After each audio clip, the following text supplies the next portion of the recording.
But can I ask you about Richard Garlick's appointment as director of football operations? What does he bring to the job, and do you know exactly when he's going to be starting yet?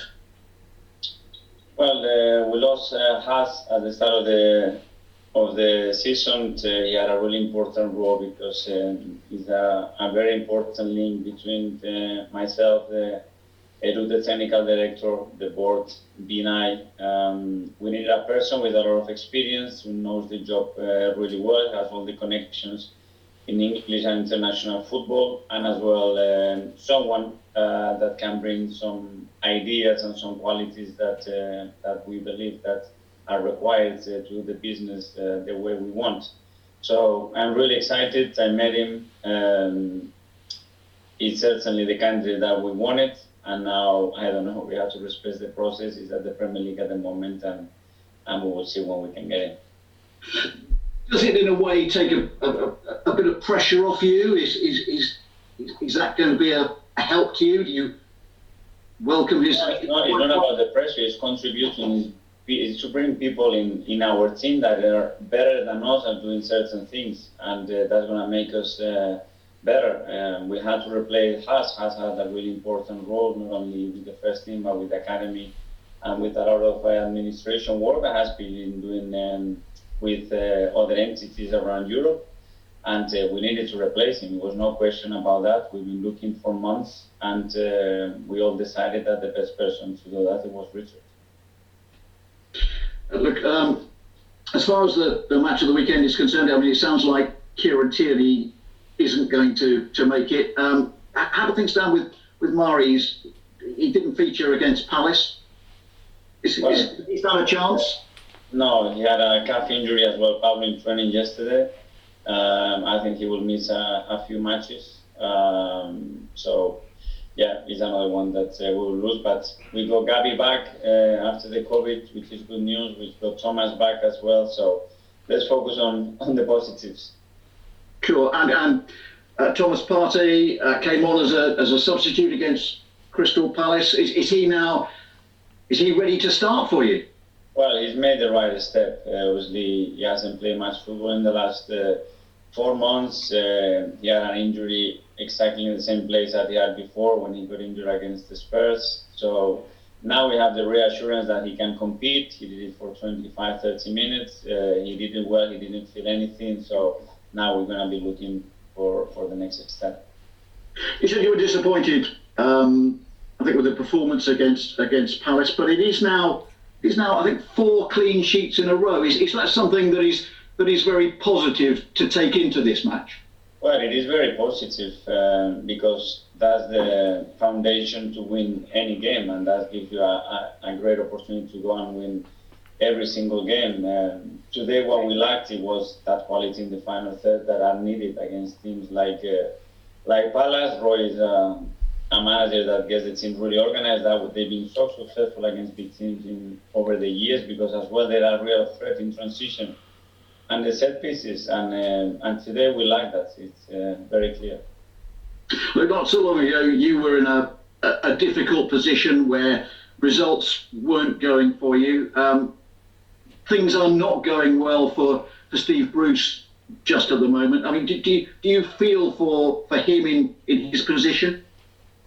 Absolutely. When you are sitting in one of those chairs now, you suffer and you have a lot of empathy for your colleagues because we all know what it takes. We all know how much we suffer and the pressure and the dedication that is required, and as well because of Bruce is a top guy. He's a really good manager, but a top guy too.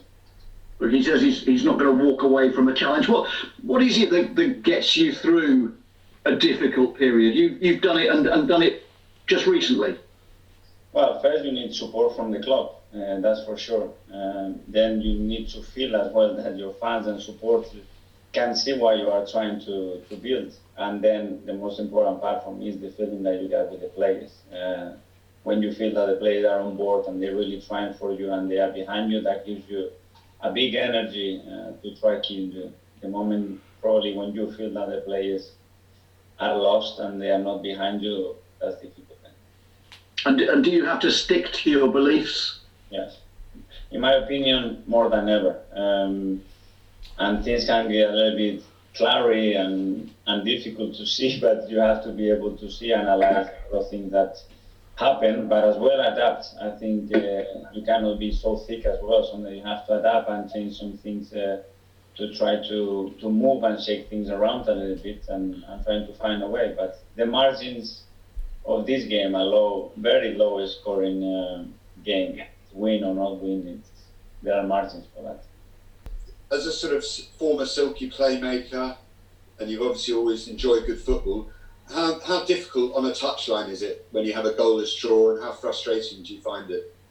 You saw me out there. I think you are just trying to push the team, and this is, in my opinion, where we are missing our fans so much, because it's another big element that push you, that drive you, that is forcing you all the time to attack and attack.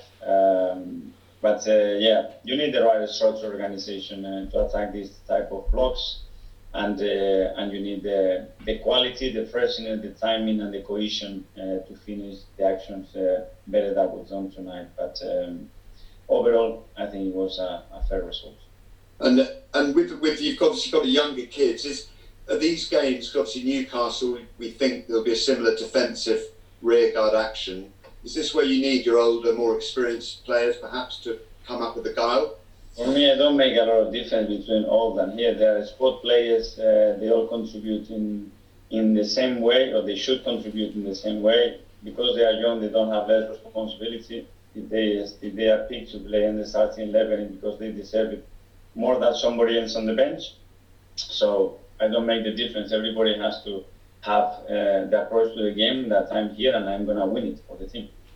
Okay, thank you. Xhaka had an excellent game tonight, and since he's been back after his red card, the team have looked a lot more stable. Can you talk a little bit about how you found him and whether or not he's really put that behind him, and your general thoughts on him, please?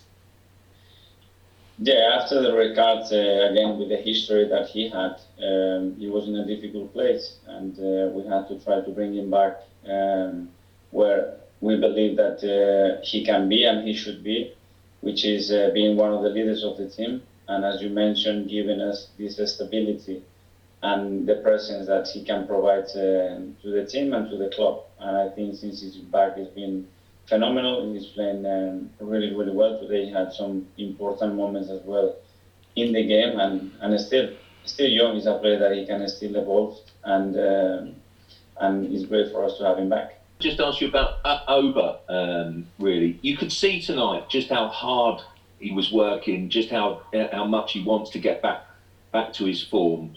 You know, just you can probably see the frustration out there. What does it take to kind of get him back to the prolific place and prolific form that we know he can be? For me, there is only one way, which is keep looking after yourself the best possible way, keep the motivation level high, keep the spirit of the team, because that's why you are the captain, high and feel involved, and be a presence. And he's working hard. He's always been working hard since I've been here. So things will get better. He scored a few days ago. Today he could have scored, and he will score very soon again.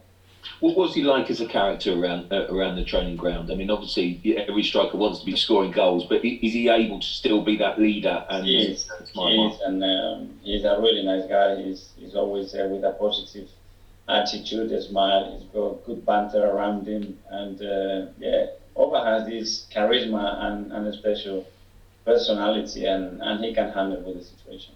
He always scores goals in waves, doesn't he? Do you feel as if he's nearing that sort of kind of rush of goals? I think it's very close because he's doing things much better than a few weeks ago. He looks in a better place even emotionally.